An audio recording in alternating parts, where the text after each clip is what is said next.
Hello and welcome back to the Stay at Home Artist channel. Today I'm going to walk you through this flower basket pattern step by step. And we're going to start with our printed pattern on fabric and load it into our hoop. Check out the tutorial above if you want to see how I print on fabric. Now I'm just going to trim off the ends of my fabric so they're not in the way, and I'm going to start with 2 strands of my brown thread and load it onto my size 10 DMC embroidery needle. Now I'm going in to the top of her head, and this is the long and short stitch. I usually use this stitch with only 1 strand, but for this pattern I am using 2 strands.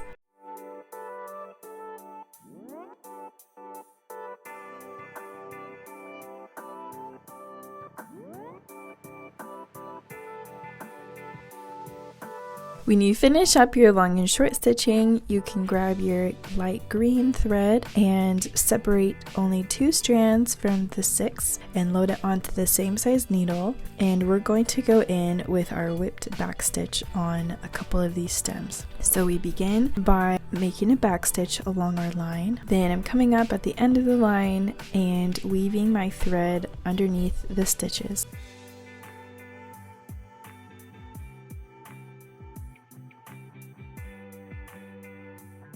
Once you finish your whipped back stitch, you can grab 2 strands of your dark red thread and load it onto the same needle, and we're going to make some really tiny little French knots along the stems.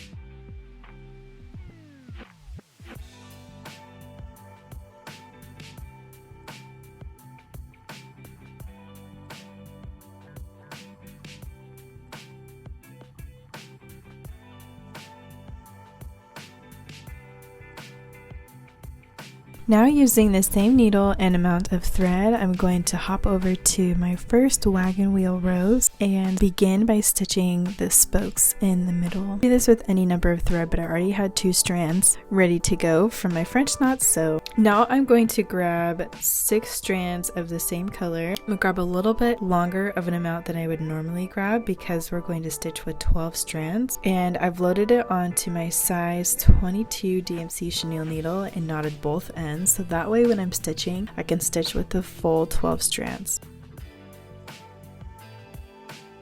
Once I get to a spot on my rows where most of the spokes are hidden, I like to create a couple stitches around the rows. And I ran out of thread, so I'm just knotting this off, but I'm grabbing 12 more strands to make some straight stitches around my rows to add a little fullness to the rows and hide any of the lines that I wasn't able to hide.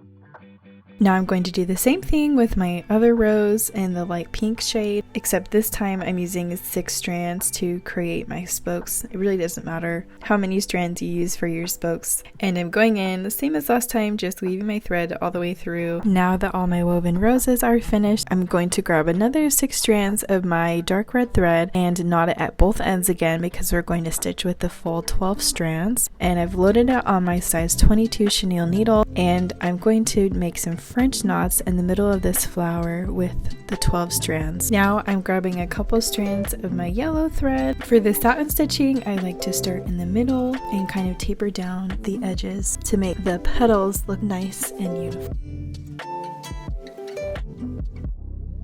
Now I'm taking 6 strands of the same color with a size 22 chenille needle, and I'm going to stitch French knots in the middle of my lazy daisy flowers. You can use 6 or 12 strands to do this. I'm actually using 12 strands here, but it's really up to you, whatever you feel comfortable using. Now I'm using a size 5 embroidery needle with 3 to 4 strands of thread, and I'm creating my lazy daisy stitches around the French knots. When I finish each loop, I also like to add a straight stitch down the middle just to fill in any space that was left unfilled by the lazy daisy stitch. Once all your lazy daisies are finished, you can go ahead and grab the dark green thread and separate just 4 strands of thread and load it onto your size 5 DMC embroidery needle. There's really no rhyme or reason to the way I stitched these leaves. Half of them I stitched using the fly stitch method, half of them I stitched using the fishbone leaf stitch. I suggest using both and seeing which one you like just so you can get some practice in.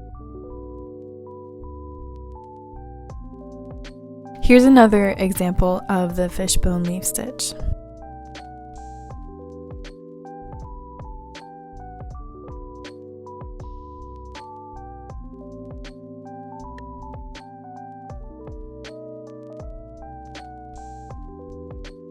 Now I'm going to stitch this leaf using the fly leaf stitch method. So pretty much the same to start. You just come down about the third of the way of your leaf, and then we're going to come back up at the top, come back down and create a loop on the top of our fabric, and pull your needle up through the loop and secure it on the other side, and just repeat the process.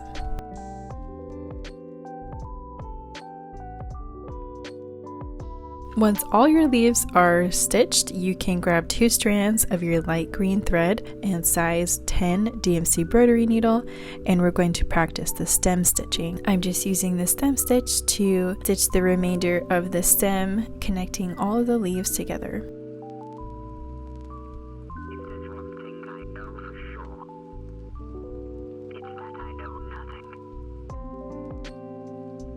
Now we're going to grab 3 strands of the cornflower blue thread and load it onto our size 5 DMC embroidery needle, and use some French knots to fill in some of the spaces here that were left between our flowers. Also, I had to throw in this little clip of Luna because she always sits on my lap when I'm stitching, and she's just the cutest thing ever. We're gonna grab 2 strands of our tan color, load it on our size 10 DMC embroidery needle, and satin stitch the remainder of the pot. Now you're gonna do the satin stitching around all of your previous stitching, so it might be a little bit chaotic, but you're just really trying to fill in the space. On some of the smaller parts of the pot, like between your stems and your leaves, I stitched the satin stitch going vertically rather than horizontally, just because it makes life easier and no one is going to tell. So just do what is easier for you. Don't make your life too hard. Now going back to our cornflower blue with 2 strands, using a size 10 embroidery needle, we're going to satin stitch the dress. And this will take forever because of all the little folds in the dress, but promise that it is totally worth it. So don't kill me when you get to some of these smaller parts. You will be an expert at the satin stitch by the time you're done with it. Now going up to her arm, we're going to satin stitch with the same needle and amount of threads, but we're going to take our satin stitching vertically rather than horizontally. Once you're finished with the dress, take 2 strands of your tan thread with a size 10 embroidery needle, and you can start the stitching on her boot. When you're finished, grab 2 strands of your dark brown thread and do the same thing and satin stitch the base of the boot. Now grab 1 strand of your DMC black thread, and we're going to take our smallest needle, which is the size 10 embroidery needle, and stitch a split stitch on her legs. The split stitch is exactly what it sounds like. You're just splitting the thread of all of your previous stitches to create a seamless line. When you're finished, you can move up to her hands, and we're just going to back stitch this part, and it is pretty small and intricate, so I suggest using very small back stitches for most of her hand. Now you can pop up to her sleeve, and we're going to create the world's smallest chain stitch using 1 strand of DMC black thread. It's a very small little chain, but I think it's really pretty.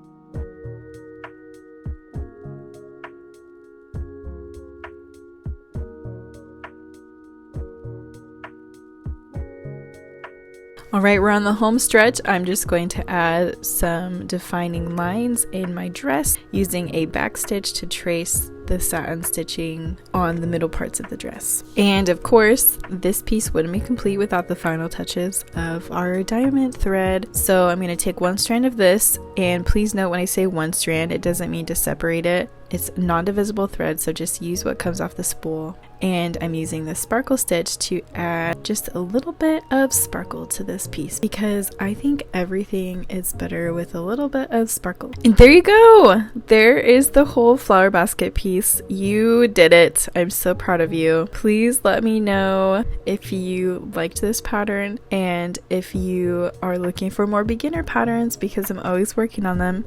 Thank you so much for joining me. Have a great day and hit subscribe if you learned something.